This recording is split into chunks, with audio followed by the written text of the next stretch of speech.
For God loved the world so much that he gave his only Son, so that everyone who believes in him may not die, but have eternal life. Kay ginhigugma sang Ginoo ang kalibutan, nga ginhatag ang iya nagaisahanon nga anak, kag ang sinuman nga nagapati sa iya, hindi magtaliwan kundi makaangkon sang walay katapusan nga kabuhi.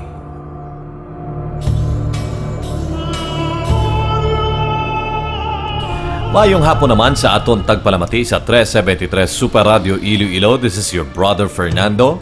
Kag nagabalik naman sa kahanginan ng aton programa nga ginatawag, Knock and the door will be open. Seek and you shall find. And keep seeking the kingdom of God within you. Ang ini nga programa hindi konektado sa anuman nga grupo, sekta, organisasyon o konsimbahan. Ang amon ginapalinton amo lamang nga mayong balita sa mahal nga Biblia, Torah kag Quran. Kay ang ginbugayan sang Ginoo sang dulunggan makabati kag mga mata nga makakita sa pulong sang Ginoo. Kag nagakadapat lang nga himayaon nato ng aton Ginoong Dios halin sa pagbutlak sang adlaw hasta sa pagtunod sini. And we all should worship this one God in truth and in spirit, says the Lord God.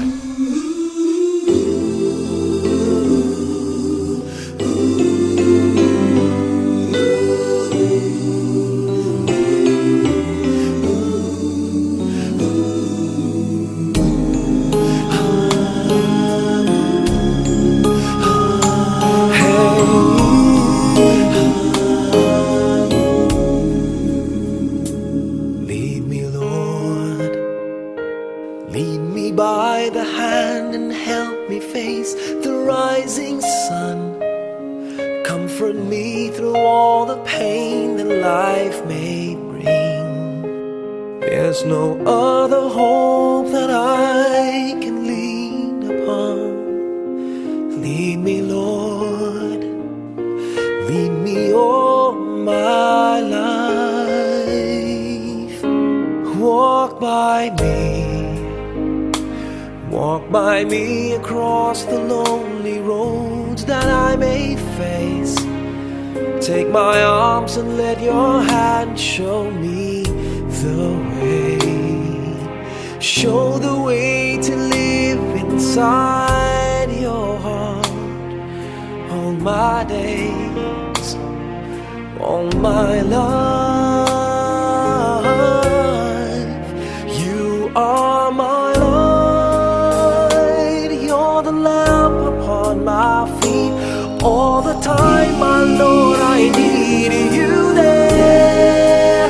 You are my light, I cannot live alone. Let me stay by your guiding love all through my life.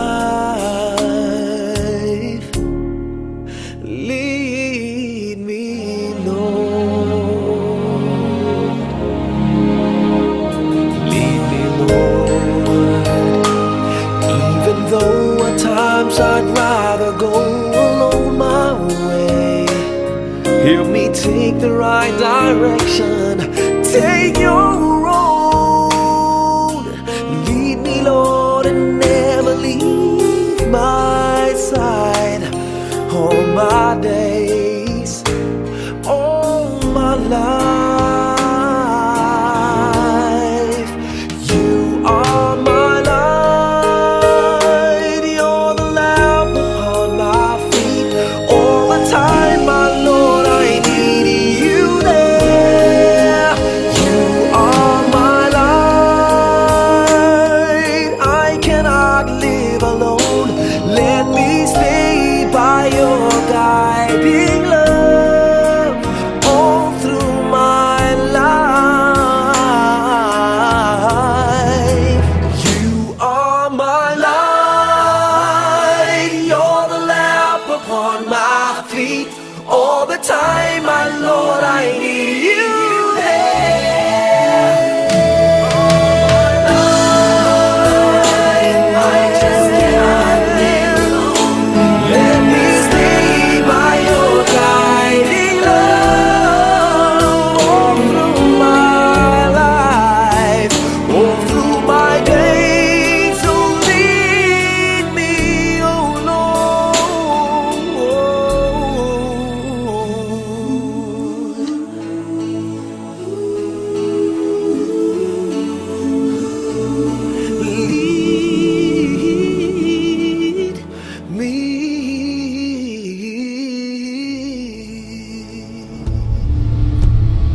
Mga utod ko kay Hesus Kristo kag mas kilalaman sang iban sa aton sa iya Hebrew name nga Yahushua HaMashiach.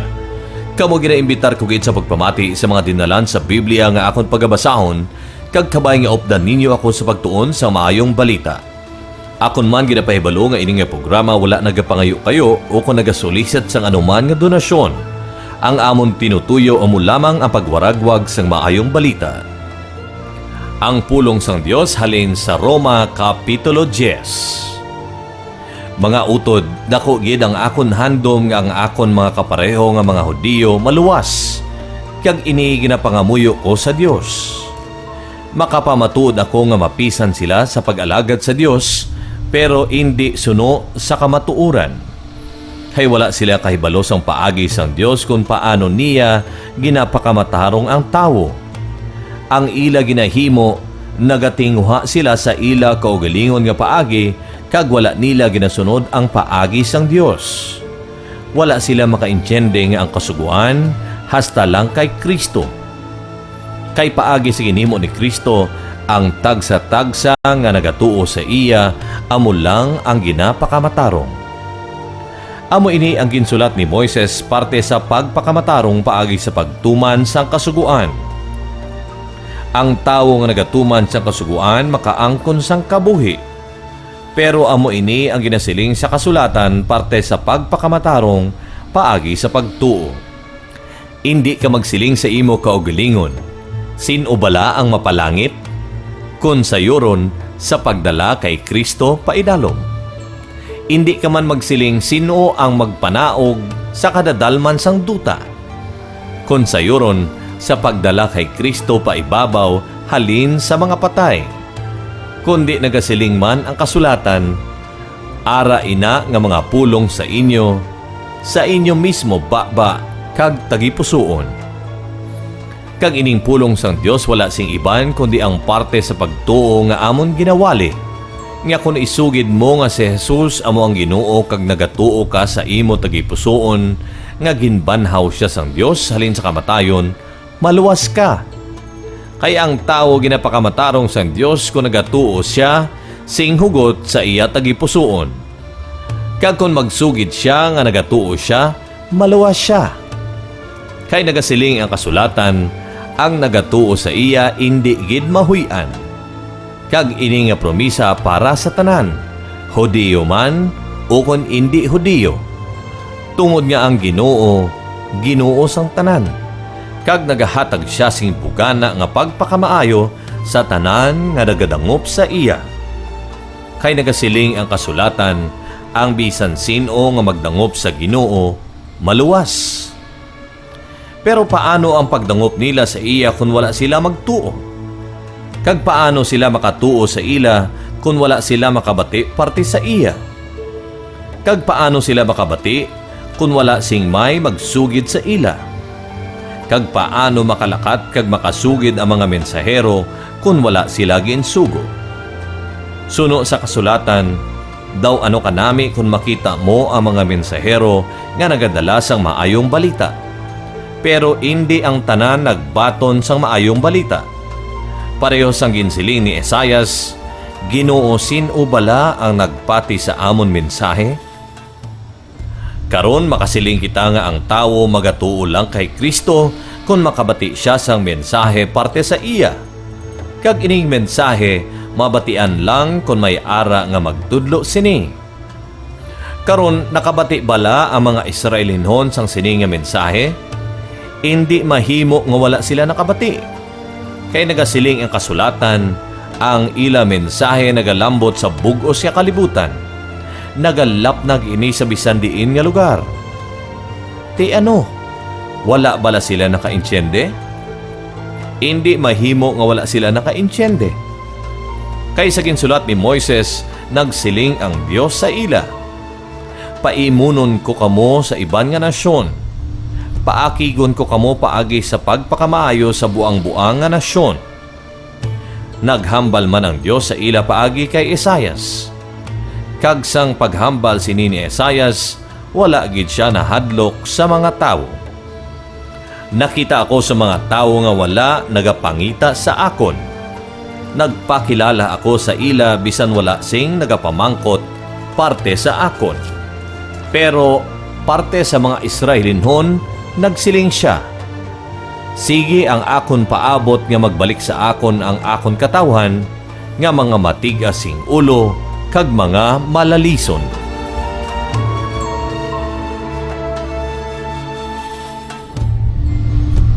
Ang pulong sang Dios halin sa Roma Kapitulo 11. Ang kaluoy sang Dios sa mga Hudiyo. Ginsikway na bala sang Dios ang iya katawhan nga mga Israelinhon? Wala gid. Kaya ako mismo isa ka Israelinhon kaliwat ni Abraham kag sakop sang tribo ni Benjamin. Wala ginsikway sang Dios ang iya katawhan nga ginpili na niya sang una pa. Nadumduman bala ninyo ang ginasiling sa kasulatan parte kay Elias? Hindi bala nagreklamo siya sa Dios parte sa ginahimo sang Israel? Siling niya, Ginoo ginpamatay nila ang imo mga propeta, kaging guba nila ang imo mga halaran. Ako na lang isa ang nabilin, kaginatinguhaan manila ako nga patsyon. Pero ano bala ang sabat sang Ginoo sa iya? May ginbilin ako nga mga 7,000 ka Israelinhon nga wala nagluhod sa imahe ni Baal. Amo man ini subong sa aton panahon. May nabilin pa nga mga Israelinhon nga nagatuo sa Dios kay ginpili niya sila tungod sa iya bugay. Ang pagpili sa ila hindi tungod sa ila maayo nga binuhatan kundi suno sa bugay sang Dios. Kay kung ginabase sa maayo nga binuhatan, hindi na ina matawag nga bugay. Karon makasiling kita nga ang mga Israelinhon wala nakabaton sang ila ginahandom nga mangin matarong.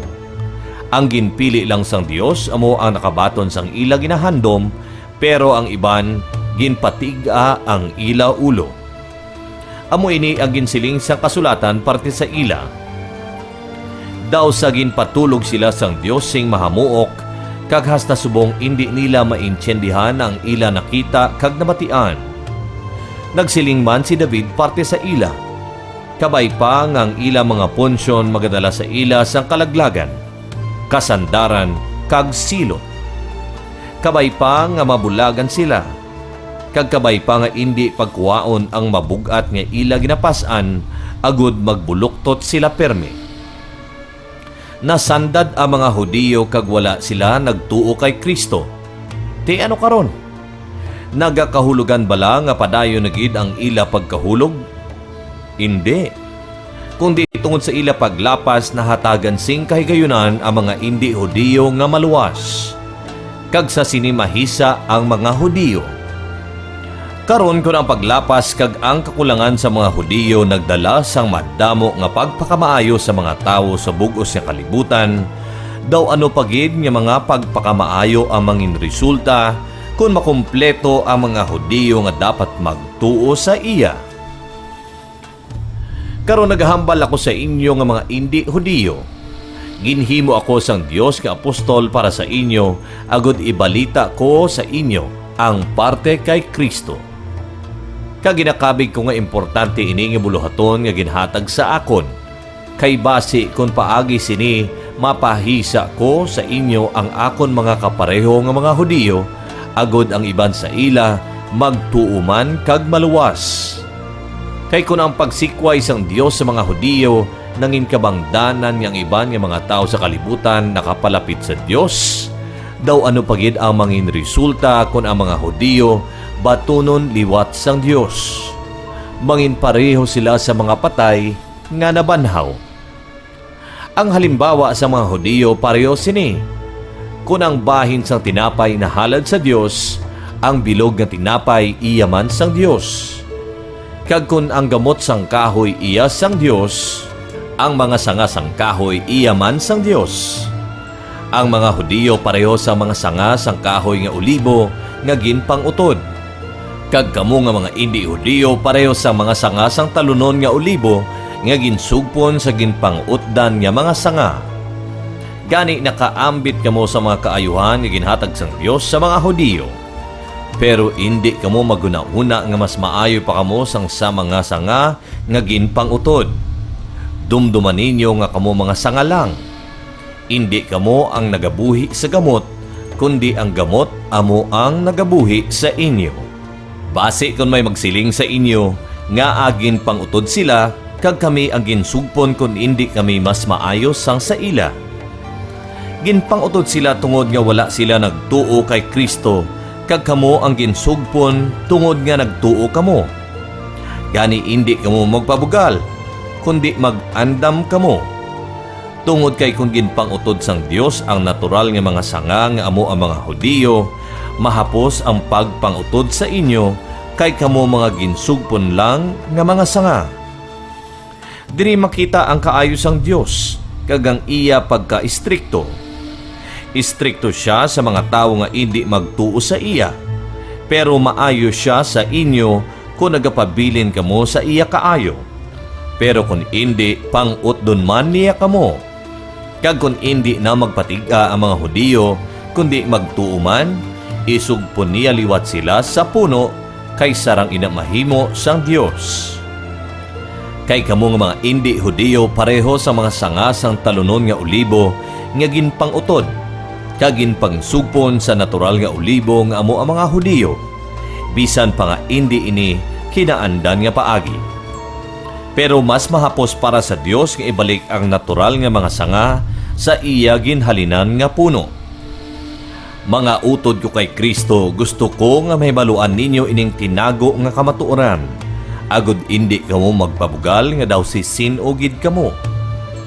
Ang pagpatiga sa mga Hudiyo umalagi lang kagastagid lang sa tion nga makumpleto na ang mga hindi Hudiyo nga dapat magtuo sa iya.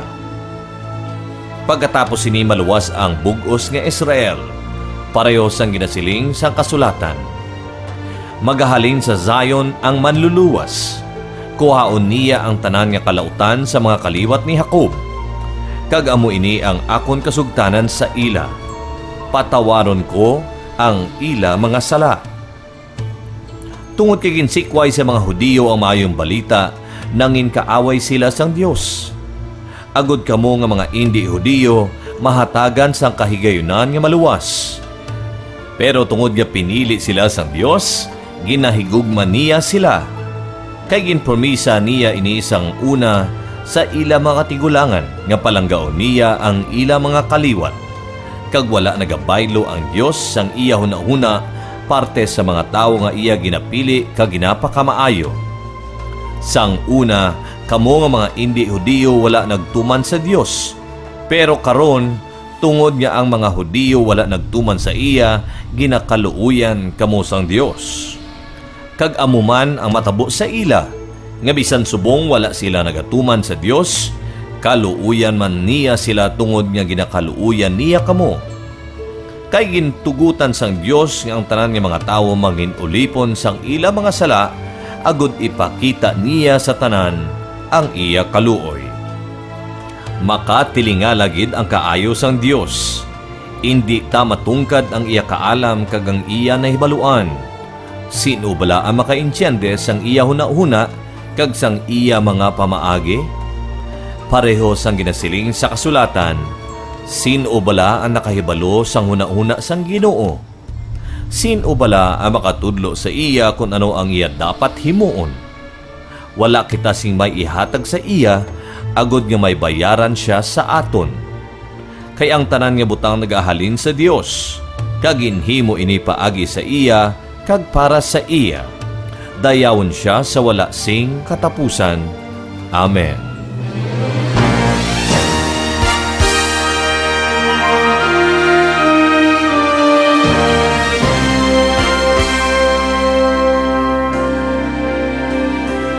Give thanks with a grateful heart. Give thanks to the Holy One. Give thanks because He's given Jesus Christ, His Son. Give thanks with a grateful heart. Give thanks to the Holy One. Give thanks because He's given Jesus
Mga kauturan kamo nagapamati sa programa nga Knock and the door will be open. Seek and you shall find. And keep seeking the kingdom of God within you. Ang ini nga programa nagawaragwag alas 3 hasta alas 3:30 kada hapon. Lunes to Biyernes sa 373 Super Radio. Kag pwede nyo man sundan ang amon mga post sa YouTube. Pangita lamang ang Ask, Seek, Knock, Iloilo. Agud madugangan pagid ang aton ihibalo sa maayong balita nga nasulat sa Biblia. Ang pulong sang Ginoo halin sa Roma Kapitulo 12. Ang pagkabuhi bilang Kristohanon. Gani mga utod tungod sa kaluoy sang Dios sa aton, nagapangabay ako sa inyo nga ihalad ninyo ang inyo kaugalingon bilang buhi nga halad sa Dios. Itugyan ninyo ang inyo kaugalingon sa pag-alagad sa iya, suno sa iya luyag. Amo ini ang husto nga pagsimba sa Dios. Hindi kamo magsunod sa mga pagginawi sa mga tao sa sining nga kalibutan.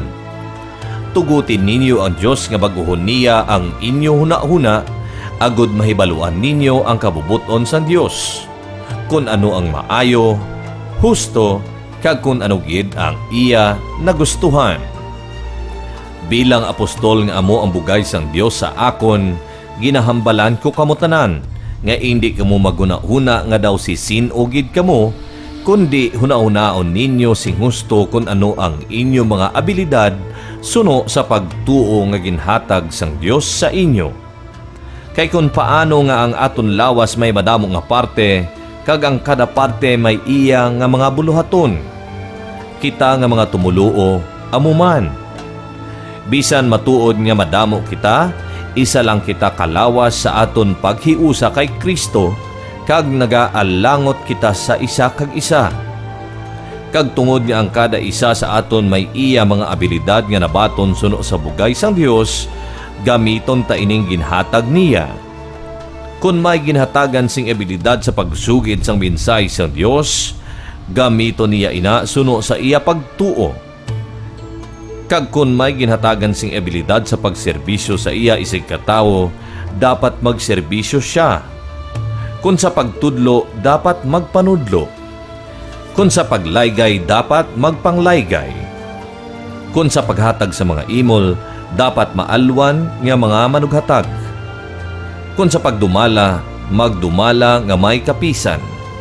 Kag kung sa pagbulig sa mga nalisdan, magbulig nga may kalipay. Kinahanglan sincero gid ang aton paghigugma. Likawanta ang malaot kag himuon perme ang maayo. Bilang magulutod kay Kristo, maghigugmaanay gid kita kag magtinahuray sa isa kag isa. Magmapisan kita kag indi magtinamad. Mag-alagad kita sa Ginoo nga hugot gid sa aton tagipusoon. Kag tungod nga may paglaom kita nga maayo ang aton palaabuton, dapat mangin malipayon kita. Batason ta ang mga kabudlayan, kag magpangamuyo kita permi. Buligan ta ang mga katawan sang Dios sa ila mga kinahanglanon, kag batunon ta sa aton balay ang mga dumuluong.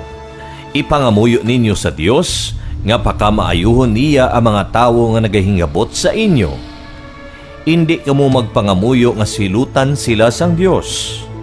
Magkalipay kamo upod sa mga nagakalipay, kag magkasubo upod sa mga nagakasubo.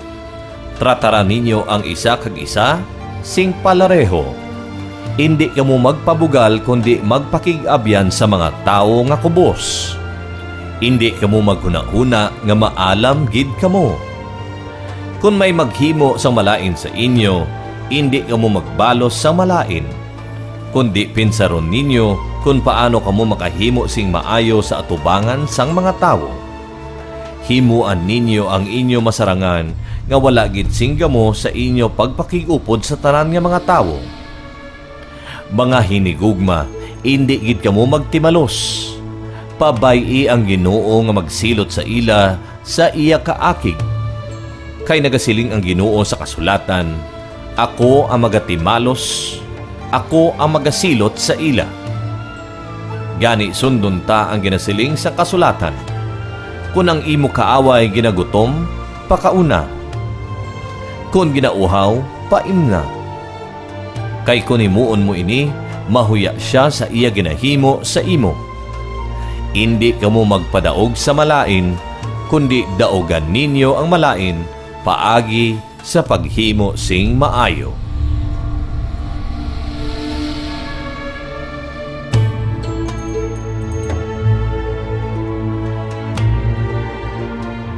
Mga utod ato naman nabatian ang maayong balita halin sa Biblia. Kung mayara kamo dugang pa nga palamangutanon ka gusto mahibaluan na hanungod sa pulong sang Dios, pwede kita kapakigangot sa aton utod nga si Brother Humberto Avellaneda. Pwede natin siya i-email sa avellaneda1@aol.com. Mga kauturan kamo nagapamati sa programa nga Knock and the Door Will Be Open. Seek and you shall find, and keep seeking the kingdom of God within you. Ang ini nga programa nagawaragwag alas 3 hasta alas 3:30 kada hapon. Lunes to Biyernes sa 373 Super Radio, kag pwede nyo man sundan ang amon mga posts sa YouTube. Pangita lamang ang Ask, Seek, Knock, Iloilo. Agod madugangan pagid ang aton ihibalo sa maayong balita nga nasulat sa Biblia. This has been your Brother Fernando. Nagapasalamat sa inyo pagpamati sa Knock and the Door Will Be Open. Seek and you shall find, and keep seeking the kingdom of God within you.